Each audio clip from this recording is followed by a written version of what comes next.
So mga katropa, gagawa na po tayo ng apan-apan, our version ng mga Ilonggo sa paggawa po ng adobong kangkong. So puputulin po muna natin itong kanyang pinakaugat dahil ito po ay matigas. And then hatiin po natin ito. Ipaghibalayin po natin yung stem ng kangkong at yung kanyang dahon. So ito po ibukod natin yung pinakatangkay at ibukod din po natin itong kanyang dahon.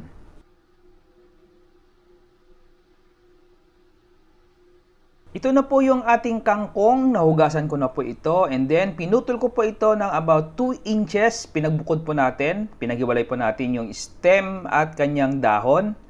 Dahil magkaiba po yung cooking time ng kanyang tangkay at ng kanyang dahon. So nakahanda na rin po yung ating mga ingredients, yung ating mga aromatics sa paggawa po ng apan-apan.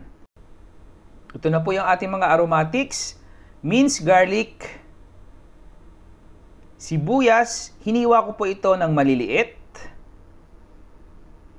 Optional ingredients, siling maanghang, soy sauce, vinegar, ginamos po, ito po ay galing ng Iloilo. Pwede rin po kayo gumamit ng bagoong alamang. Mabibili nyo po yan sa Lazada kung gusto nyo po. Oyster sauce, ground pepper, sugar para pambalance po sa alat, at optional ingredients, sardinas, or pwede rin po kayo gumamit ng baboy kung gusto nyo. So mga katropa, nakahanda na po yung ating mga aromatics at ingredients. Mag-start na po tayo sa pagluluto. Initin na po natin yung ating kawali and then maglagay po tayo ng mantika. Gigisayin na po natin yung ating mga aromatics. Simulan po natin sa ating bawang. So, i-light brown lang po natin ng konti. And then, nilagay na po natin yung ating sibuyas.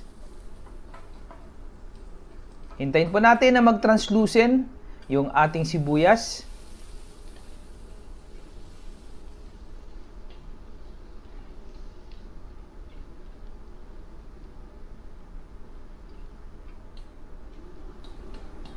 Pag nag-translucent na po yung ating sibuyas, ilagay na po natin yung ating ginamos. So nilagyan ko po ito ng kunting tubig para medyo lumabnaw po siya kasi yung ginamos po sa Iloilo ay talagang malapot po siya at dried kasi binabayo po yan. So again, pwede po kayo gumamit ng bagoong alamang kung wala po kayong available na ginamos. Igisa po natin ito hanggang maluto para matanggal po yung lansa ng ginamos. Pag naluto na po yung ating ginamos, ilagay na po natin yung ating sardinas. This is tomato sardines.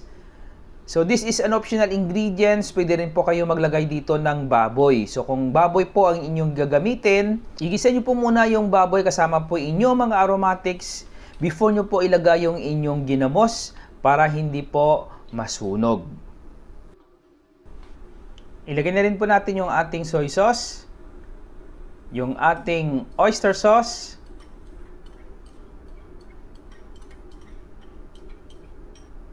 at yung ating suka. So, hintayin po natin na kumulo yung ating suka and then ilagay na po natin yung ating paminta, sugar para po mag-balance yung alat, and then haluin po natin ito hanggang mag-incorporate yung lahat ng mga ingredients na ating inilagay.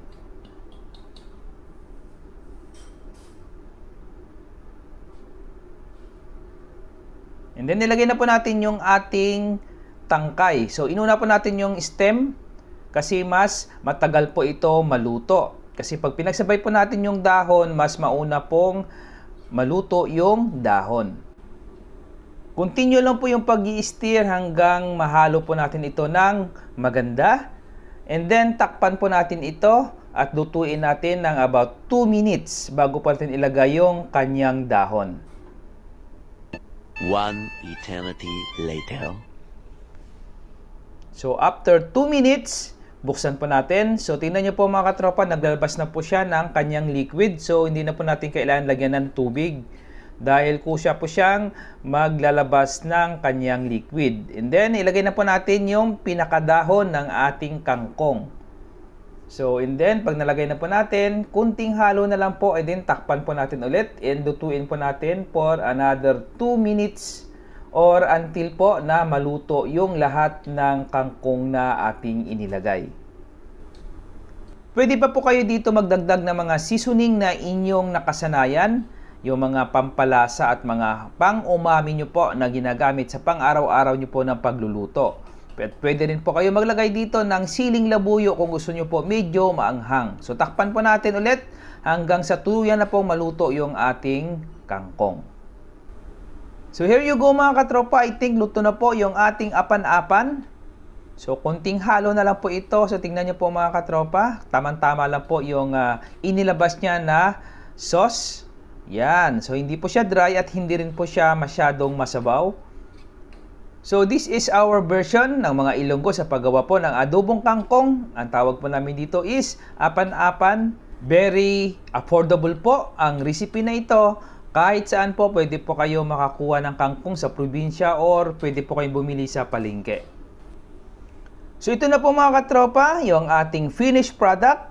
Ito po yung apan-apan, ang Ilonggo version ng adobong kangkong ng mga Ilonggo. Sana po nag-enjoy po kayo mga katropa. Ako po, si Chef Angel, nagsasabi sa inyo, mag-ingat po kayo palagi and God bless!